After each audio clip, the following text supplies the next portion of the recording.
తండ్రి కుమార పరిశుద్ధాత్మకు మహిమ కలుగునుగాక.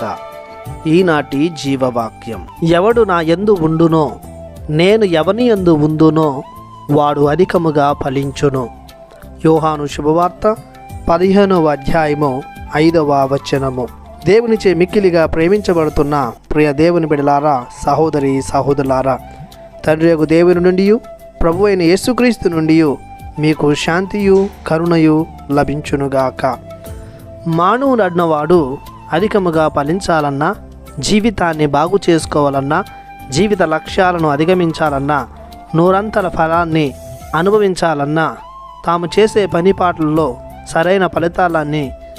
సరైన ఫలితాలను పొందుకోవాలన్నా మనం తప్పకుండా దేవునితో మన జీవితాన్ని ముడివేసుకోవాలి లేదా అంటుకట్టుకోవాలి.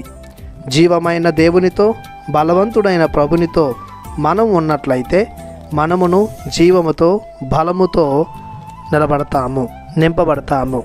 అదేవిధంగా దేవుడు మనతో మన కోసం ఉన్నట్లయితే మనం కూడా ఎక్కువగా సమృద్ధిగా దీవించబడతాము.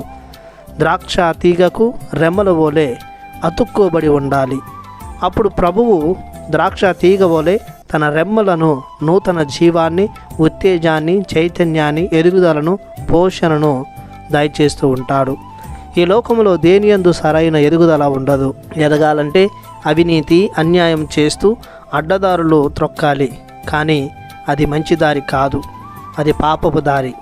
కానీ క్రీస్తులో ఉన్నవారు, క్రీస్తు మీద ఆధారపడువారు 30దంతులుగా, 60దంతులుగా మరియు 100ంతులుగా ఫలిస్తారు.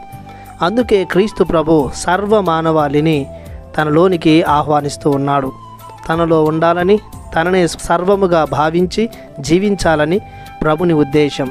కావున ప్రతి ప్రజ, ప్రతి జాతి, ప్రతి వర్గము ప్రభుని ఆశ్రయించి ఆయన యందు సమృద్ధిగా ఫలించాలి. ప్రార్థించుదము. జీవము కలిగిన మా దేవా, మీ అమూల్యమైన కృపానుగ్రహములకు గాను మీకు వేలాది వందనాలు చెల్లిస్తున్నాము.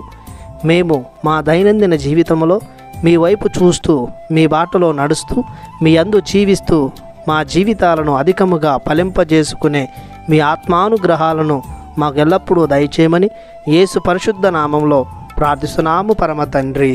ఆమెన్. దేవుడు మిమ్ము దీవించునుగాక. ఆమెన్.